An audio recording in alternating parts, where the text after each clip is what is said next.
me, and I know you covered Gorka yesterday, was to watch Van Jones' latest turn in his career. What do you think of Van Jones? Were you ever a fan? I mean, he's as good as it gets, not on CNN. It's like the lowest bar. I liked him more, and I feel like weirdly he's been kind of one note recently. He has been. I just remember in 2011 at Netroots Nation, maybe it was 2012, 2011, maybe it was 2010. I can't really remember.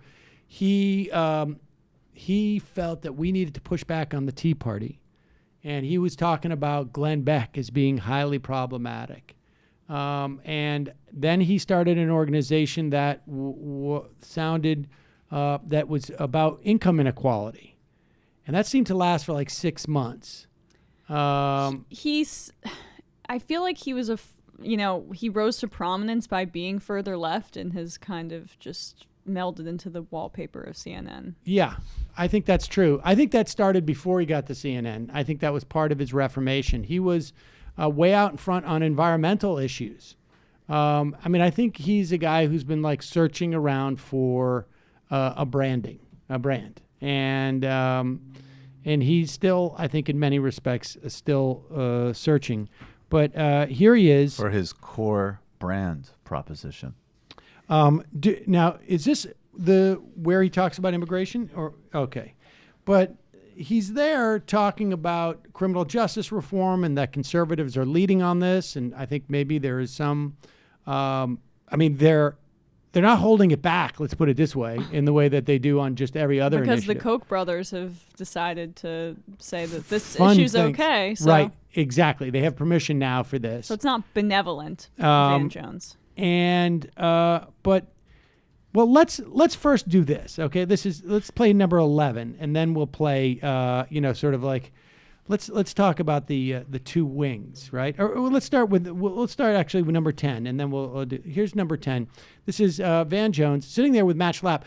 Matt Schlapp, famous incidentally for saying that the only reason why Steele was picked as RNC chair. This is his friend, incidentally.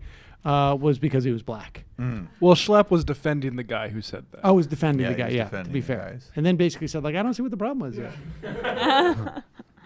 Here they go. They're on a panel with, I don't know who else. It looks like Colorful Socks McGee. Colorful. Here's the deal. Right. The conservative movement in this country, unfortunately, from my point of view, is now the leader on this issue of reform, in that you look at Mississippi, a rock-ribbed, totally conservative, former jailer is the governor there, Governor Bryant. Governor Bryant has cut the prison population and crime at the same time. Deal in Georgia cut the prison population and crime at the same time. Rick Perry cut the prison population, prison expenditures, and crime at the same time. Ohio, South Carolina, what you're seeing now are Republican governors being tough on the dollars, tough on crime, and shrinking prison populations, and showing the rest of the country that it can be done. Now, my problem is I now have a conservative movement that, for libertarian reasons, for Christian conservative reasons, and for fiscally conservative reasons, is actually doing a great job on what should be my issue. This is supposed to be my issue. You are stealing my issue. So,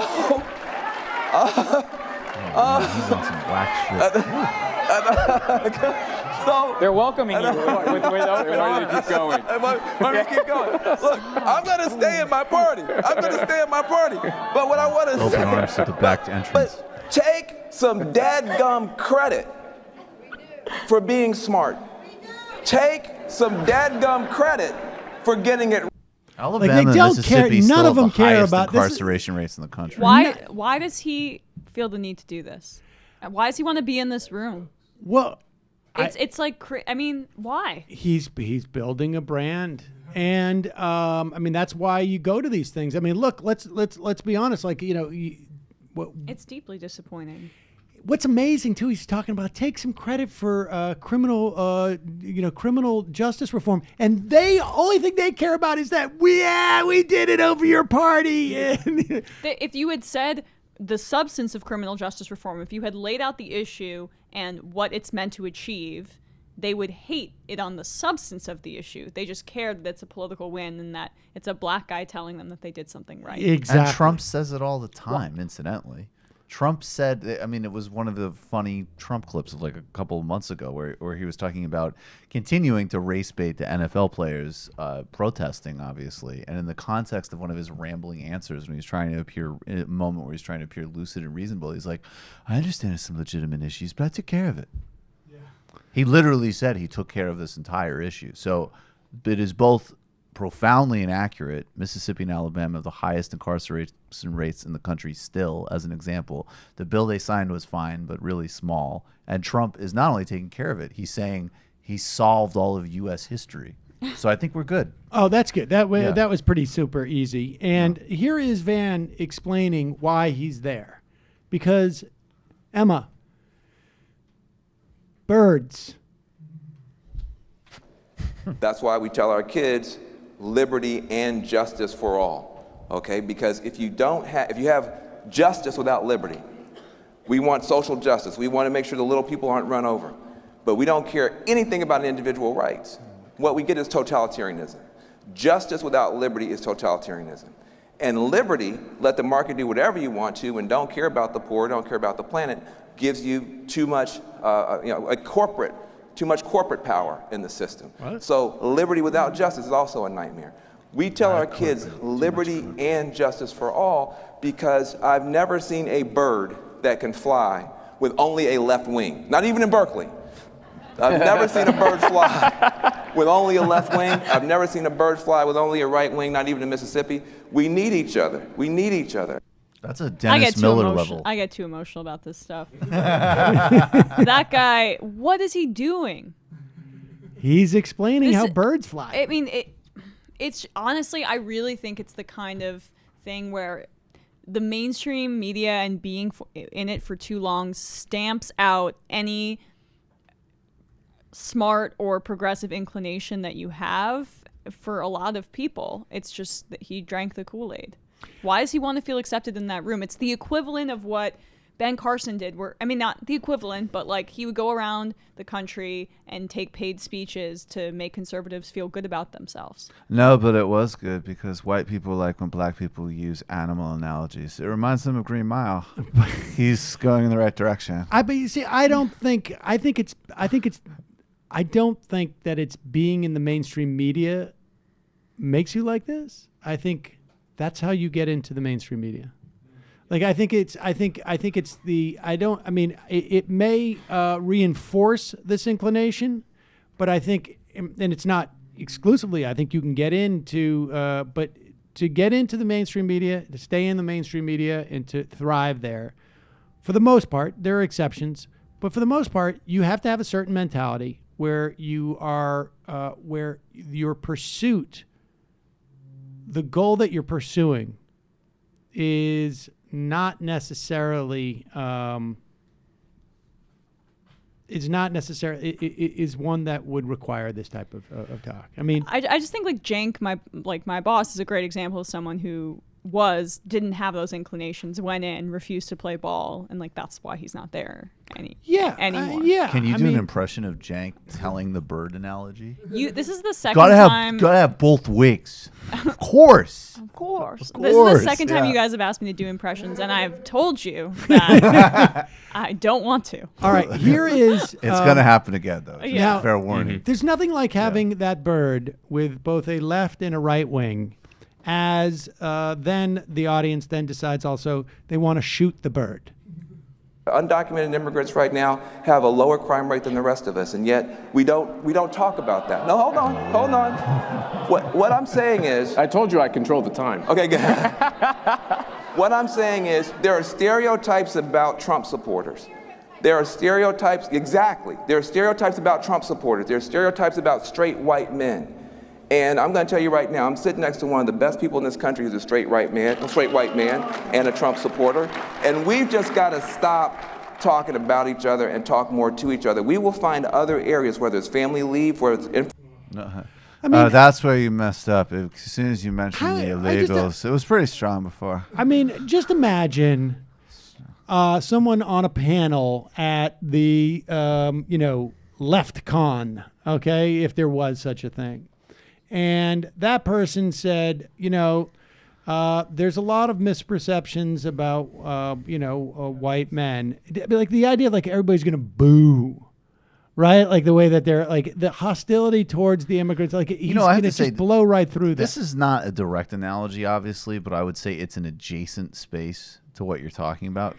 When I was at this conference a couple years ago in Detroit, and it was like it was in the brand space, but it was very, it's a liberal thing, right? It's a lot of concern about the environment and so on. And the point is there was like multiple panels on like, how do we bridge the divide? How do we listen to each other? How do we figure out what the other side, like the instinct there is so, it's Van Jones. Right. I mean, that you saw it. Those Right. are the two sides of it. I mean, facts don't care about your feelings, CPAC. Listeners, that it's factually accurate. They commit crimes at, I believe, half the rate that regular people do because they don't want to get caught and get shipped out. I mean, that's actually accurate. Well, you know what all the CPAC audience would say is they're here anyway, and that's the crime. That's the crime. Yeah. That's their whole point. It's to exist is a crime But because the- their but- starting point is racist fear nonsense. Right. I just mean then that undercuts their entire point, which is the reason that we have to have stricter immigration policies is because they're bringing crime. Well, their entire point, I mean, I think to be fair, they are increasingly being more honest about their point, is that they do not want to dilute the cultural purity of the of a white America. That's And being fair. that Learn is- the 14 I- words. Oh my I- God. I mean, I think that is actually a fair representation of No, what it a lot is, of them yeah. say. It is. It's unfortunate, and they may not like to hear it back. But that's what the argument is. But this is the slow march of progress for people like Van Jones. You give them all the credit for criminal justice reform, and then you mention that maybe immigrants aren't so bad. Right. This And is they won't own that. appeasing them. Appeasing them is not. That's not their language. You have to beat them. And let's also be clear about this. To the extent, and I will concede this point, there has been a lot of effort by certain conservatives, particularly in certain think tanks and some of the policy apparatus, to pursue criminal justice reform, particularly prison reform. But the idea that you would compliment the people at CPAC for this is a major category error. Those people have nothing to do with it. Those people, the people who are working on criminal justice reform are not at CPAC. And he must know this, right? Like he must know CPAC would chew up these people and spit them out. That these are movement conservative people who don't care about those issues. Like, 3 years ago, the most important thing to them was the deficit and how Obama, and now they don't care about the deficit. 5 years ago, 6 years ago, it was marriage equality is going to bring about a complete destruction of the planet. And now they don't even talk about it because it's just not going to help them win anything. I mean, that's what's so disingenuous about what he's doing. Like there is a place where you could go. You could go to the Nickerson Center, let's say. Yeah, he could go sit next to Tony Blair at a Niskanen Niskanen Center. You could go to Yes. the Cato Institute. Right. You could go to some conference of policymakers and get up on stage and say this. But he is going to the Politicon, essentially, and saying, we've got to make politics about stuff that's serious. And it's like, I'm sorry. You know, you're kidding yourself. And I don't even think he would say a lot of this stuff on a regular CNN segment. Like, I do believe that this is kind of his both sides thinking. It's infected him, but it's like weakness of being in that room and wanting to appease them, which is what bothers me more. Well, I mean, he knew where he was going, I right? know. Like, it's not like somebody got into a cabin. They're like, we're dropping you off here, man. Good luck. But if you're really principled, you don't really care about pissing those people off. Right. You take that opportunity to, but also, but even in that instance, like, I mean, I could see going there and it just being performative for me, because like nobody, that is like literally the room full of the least convincible people in the world. If I went there, I would spend a lot of time thinking of bird analogies. I'd want a good game plan. Somebody had a the good right tweet, which was zoological like, imagery to. You talk can't about have a being bipartisan. strong left wing and a weak right wing because then you can't get health care for everybody. Exactly. Yeah. Right. Yeah. I don't know. That's obviously just business. Oh, I get it. Wings for a bird. What happens? What happens when one of your wings starts booing one of the other wings? You got to take that left wing, bring it over to the right one, help it out, move it the other direction. They and then move you're good. independently, so it's some sort of disorder that the bird has. Should we hear this?